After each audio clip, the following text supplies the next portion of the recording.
Hello and Ashe. This is week 2 of the YouTube Pagan challenge, and the challenge is here is saying if I'm in or out of the closet. Well, I'm out. I'm so out of the closet, of the Broom closet at least, and also the gay closet. Funnily enough, I'm out of the gay closet for a shorter time than I've been out of the Broom closet.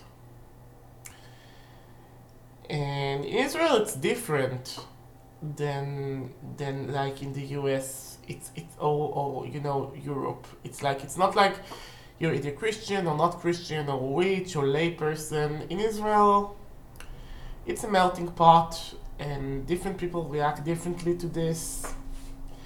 When I said it to my parents, in a final tone, they thought that this would go away with puberty, but it didn't go away with puberty. I was out in my high school, which was a story, it had its own story, but my high school was like this preparatory school. It was a very nice place. It was basically, if you can imagine, a giant garden on the edge of a valley, of a natural valley, that has like herbs and roses growing everywhere, and trees, and everywhere is fragrant and pleasant and safe. It was like a little piece of paradise, and it was a very liberal place. So being out of the broom closet there was very easy. My arts teacher was a Reiki practitioner.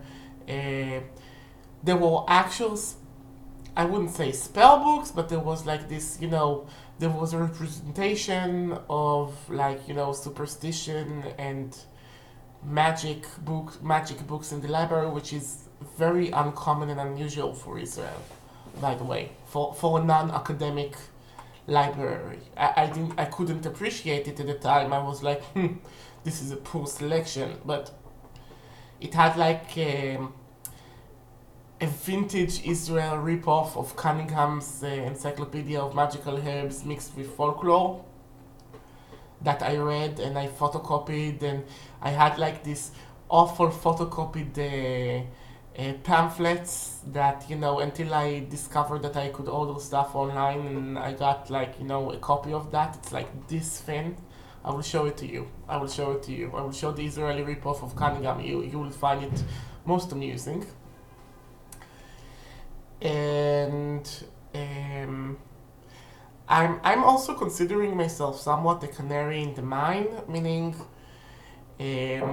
any assault that is going to be on the pagan community in Israel going to start with me. Because I have like a Hebrew blog that is active for the 11th year now, that writes about paganism and witchcraft for years. For years I'm sitting down and I'm writing on paganism and witchcraft on my blog. And I do this constantly ever since I've been to the army.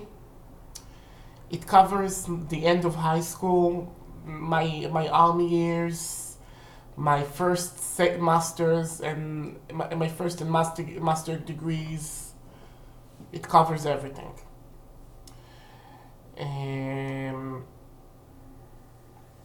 What else? In Israel, there are different issues about being outside of the broom closet. For instance,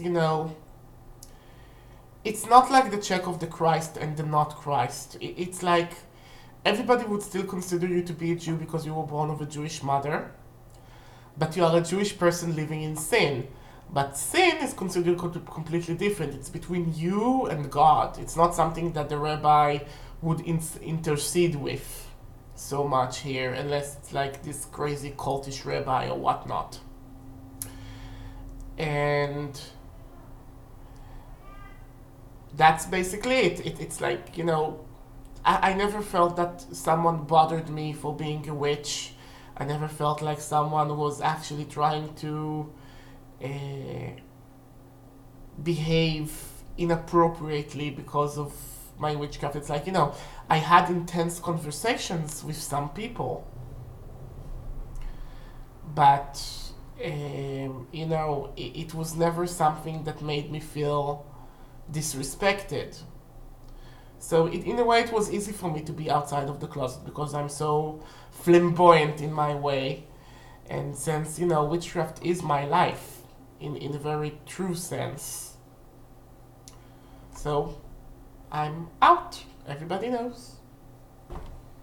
Goodbye, Nishe. I would like to see other people's reaction if they're in or they're out. But the question is this: how can you be on YouTube and be inside the broom closet? I mean, I know that in the US, you know, it's difficult to find people, but you know, especially since YouTube like at some time demanded that you would change your nickname to your actual name. It was like, you know, you have to be outside of the broom closet in a way, at least. So, have a pleasant day and goodbye.